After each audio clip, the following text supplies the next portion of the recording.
नमस्कार, जय हिंद विद्यार्थी मित्रांनो. यारो नागपूर आर्मी रॅली भरती 2024. आज यारो नागपूर आर्मी रॅली भरतीचा चौथा दिवस होता आणि आज गोंदिया जिल्ह्याचं ग्राउंड झालं 30 जुलैला. तर ज्या विद्यार्थ्यांचं गोंदिया जिल्ह्यातलं 30 जुलैला ज्या विद्यार्थ्यांचं ग्राउंड होतं तर ते मुले 29 जुलैला या ठिकाणी भरतीवर हजर होते. म्हणजे सांगायचं तुम्हाला एवढं की भरतीला एक दिवस अगोदर तुम्हाला या ठिकाणी यायचं आहे. तर आज विद्यार्थी मित्रांनो यारो नागपूर आर्मी रॅली भरती कशा प्रकारे झाली आणि उंची वगैरे किती त्या ठिकाणी लागत आहे, किती उंची जर असेल तर आपली या ठिकाणी बसणार आहे आणि किती उंची असेल तर आपण या ठिकाणी फेल होणार आहे याबद्दल सुद्धा तुम्हाला माहिती सांगणार आहे. त्याचबरोबर ग्राउंडच्या अंदर कागदपत्र कोणकोणते लागत आहे आणि जर तुम्ही कागदपत्र सोबत नाही नेले तर काय होणार आहे, बाहेर होणार आहे की नाही होणार आहे, तर याबद्दल सुद्धा आपण बोलणार आहे. आणि मेन म्हणजे आज गोंदिया जिल्ह्याचं ग्राउंड होतं. तर आज एका बॅचमध्ये किती मुलं सोडले आणि एका बॅचमधून किती मुलांना घेतलं, एक्सिलेंटची किती मुलं घेतले, सेकंड ग्रुपचे किती मुलं घेतले आणि 1600 मीटर रनिंगसाठी टायमिंग काय देण्यात आला होता एक्सिलेंटसाठी आणि सेकंड ग्रुपसाठी आणि मुलांनी कोणकोणत्या चुका केल्या ज्या की तुम्हाला या ठिकाणी करायचे नाही आहे.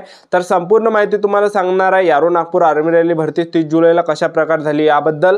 तर आजचा व्हिडिओ खूप महत्त्वाचा होणार आहे. व्हिडिओ शेवटपर्यंत बघा आणि व्हिडिओला आताच लाईक करा. नमस्कार विद्यार्थी मित्रांनो, माझी नोकरी कॉर्नर यूट्यूब चॅनलवर मी गोपाल अनखडे तुमचं सर्वांचं सहर्ष स्वागत करतो. तर मित्रांनो व्हिडिओचा थंबनेल बघून तुमच्या लक्षात आलं असेल की आपला व्हिडिओ कोणत्या टॉपिकवर होणार आहे. व्हिडिओ सुरू करण्याच्या आधी महानोकरी कॉर्नर या यूट्यूब चॅनलला सबस्क्राईब करा जेणेकरून प्रत्येक भरतीचे अपडेट तुमच्यापर्यंत सर्वात आधी पोहोचेल आणि सर्वात जास्त यारो नागपूर आर्मी रॅली भरतीच्या रिलेटेड जास्त व्हिडिओ आपल्या चॅनलवर अपलोड करत असतो. तर आज ज्या विद्यार्थ्यांचा ग्राउंड 30 जुलैला होता गोंदिया जिल्ह्यातल्या विद्यार्थ्यांचा तर ते 29 जुलैला या ठिकाणी भरतीवर हजर होते. म्हणजे सांगायचं एवढंच की भरतीला एक दिवस अगोदर तुम्हाला या ठिकाणी यायचं आहे आणि त्या ठिकाणी विद्यार्थी रांगेमध्ये लागत आहे.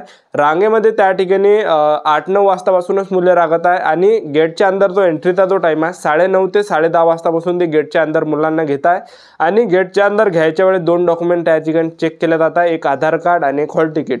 हॉल तिकीटला फोटो वगैरे तुम्ही या ठिकाणी चिपकून घ्या, ठीक आहे. गेटच्या अंदर एंट्री दिल्यानंतर त्या ठिकाणी उंची सर्वात अगोदर मोजत आहे.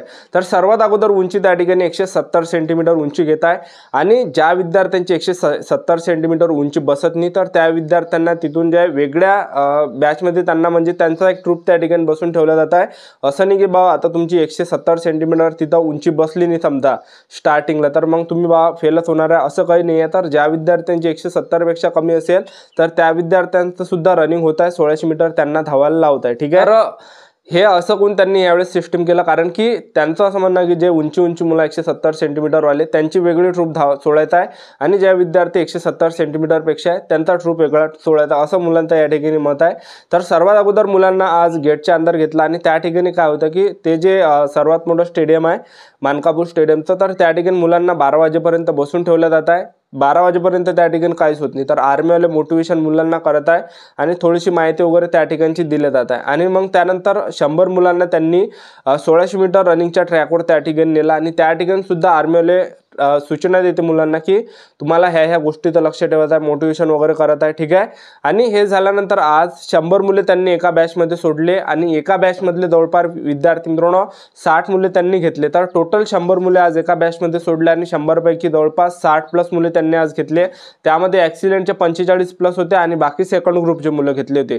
तर पहिल्या बॅचमध्ये या ठिकाणी जास्त मुले या ठिकाणी घेतल्या जात आहेत. तर टोटल 61 मुले त्यांनी घेतले. आपण 1600 मीटर रनिंगचं टायमिंगचं जर बघितलं तर ॲक्सिलेंट साठी इमानदारीनं 5 मिनिट 30 सेकंडपर्यंत टायमिंग दिला जात आहे फर्स्ट ग्रुपसाठी आणि सेकंड ग्रुपसाठी 5 मिनिट 45 सेकंडपर्यंत या ठिकाणी टायमिंग दिला जात आहे 1600 मीटर रनिंगसाठी, ठीक आहे. तर 1600 मीटर रनिंग ज्या विद्यार्थी मित्रांनो या ठिकाणी चांगल्या पद्धतीने मुलं मारत आहे आणि 1600 मीटर रनिंगसाठी ह्या 5:45 पर्यंत टोटल पूर्ण टाइम या ठिकाणी दिला जात आहे. पण ज्या पण विद्यार्थ्यांनी प्रॅक्टिस केली असेल तर ते आरामाने या ठिकाणी मारू शकता आणि सिंथेटिकचं ग्राउंड आहे, जेवढं तुम्ही अंदरून धावसान तेवढा कमी तुमचं या ठिकाणी टायमिंग कमी येणार आहे, ठीक आहे. तर ग्राउंड वगैरे सर्व चांगला आहे. तर तुम्हाला सर्वात मेन त्या ठिकाणी घाबरायचं नाही, हिम्मत ठेवायची आहे स्वतःमध्ये, ठीक आहे. आणि हे झाल्यानंतर ज्या विद्यार्थ्यांनी रनिंग काढली तर त्या विद्यार्थ्यांना त्या ठिकाणी बसून ठेवलं जातं आणि आणखीन त्यांची समोर प्रोसेस त्या ठिकाणी केली जात आहे.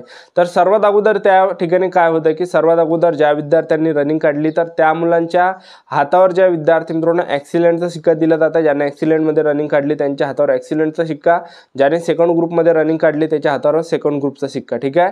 आणि आपण 1600 मीटर रनिंगसाठी आपण बघितलं या ठिकाणी ज्या आपण विद्यार्थ्यांनी ॲक्सिलेंटमध्ये रनिंग काढली तर हे शिक्के वगैरे त्यांच्या त्यांच्या हातावर दिला जात आहे आणि हे झाल्यानंतर विद्यार्थ्यांना त्या ठिकाणी फॉर्म वगैरे लिहून घेतला जात आहे। तर नॉर्मल फॉर्म आहे, कोणाला सुद्धा त्या ठिकाणी लिहिता येते।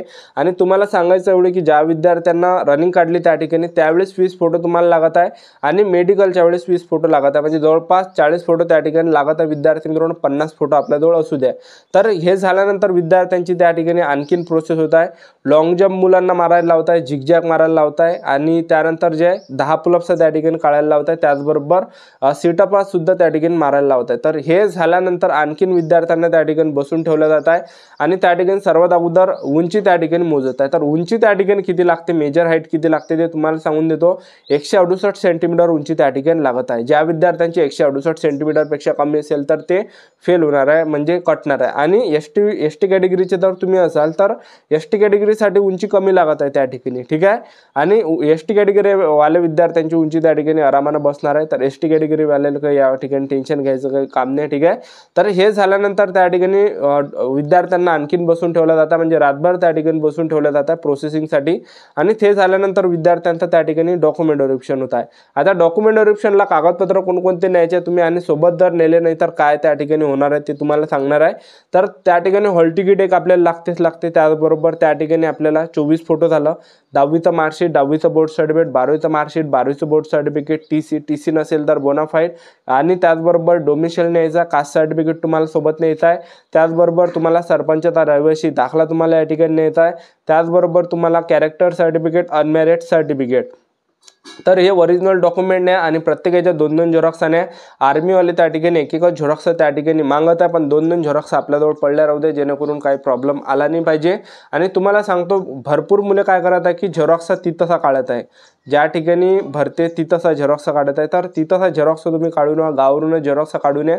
कसं आहे अगोदरच तुम्ही आपापल्या तयारीमध्ये या, बिनफालतू अजून त्या ठिकाणी जास्त पैसे झेरॉक्सचे घेतले जात आहे, ठीक आहे। तर एवढे डॉक्युमेंट या ठिकाणी लागत आहे। आता भरपूर मुलांचे मला वारंवार एकच कमेंट होती की जर समजा आमच्याजवळ कॅरेक्टर सर्टिफिकेट नसेल तर आम्हाला बाहेर या ठिकाणी केलं जाणार आहे का। आणि नोटरी सुद्धा लागत आहे विद्यार्थी मित्रांनो, मी तुम्हाला नोटरी या ठिकाणी सांगितलं नाही, नोटरी लागते। ज्या पण विद्यार्थ्यांनी नोटरी केली नसेल तर नोटरी त्या ठिकाणी कंपल्सरी लागते। तुम्हाला अगोदरपासून सांगत आलो आहे, नोटरी त्या ठिकाणी चेक केलं जातं आणि वकिलाबादची नोटरी लागते ॲडव्होकेटच्या घरची, ठीक आहे। ज्या पण विद्यार्थ्यांनी ॲडव्होकेट पासून नोटरी केली असेल तर ते लागणार आहे। आणि तुम्ही जर तहसीलमधली केली असेल तर तहसीलमधली नोटरी चालणार नाही, ठीक आहे। तर ह्या गोष्टीचं लक्ष ठेवायचं आहे। आणि जर समजा आपण कॅरेक्टर सर्टिफिकेट नेलं नाही त्या ठिकाणी तर काय होणार आहे, तर तुम्ही जर या ठिकाणी कॅरेक्टर सर्टिफिकेट नेलं नाही तर तुम्हाला बाहेर केलं नाही जाणार आहे, पण तुम्हाला त्या ठिकाणी वेळ दिला जाणार आहे। तर तुम्हाला त्या ठिकाणी वेळ दिला जाणार आहे की बा ह्या तारखेपर्यंत किंवा ह्या वाजेपर्यंत तुम्हाला कॅरेक्टर सर्टिफिकेट आणायचं आहे, तर ते तुम्हाला वेळ देतं त्या ठिकाणी। तर अशा प्रकारे जे या ठिकाणी एवढे डॉक्युमेंट या ठिकाणी लागत आहे, ठीक आहे। आणि हे झाल्यानंतर जे विद्यार्थी मित्रांनो मुलांना त्या ठिकाणी बाहेर काढलं जातं, म्हणजे जास्त वेळपर्यंत मुलांना बसून ठेवलं जात आहे। तर अशा प्रकारे जे 1600 मीटर रनिंगचा टायमिंग या ठिकाणी चालू आहे 5:45 पर्यंत।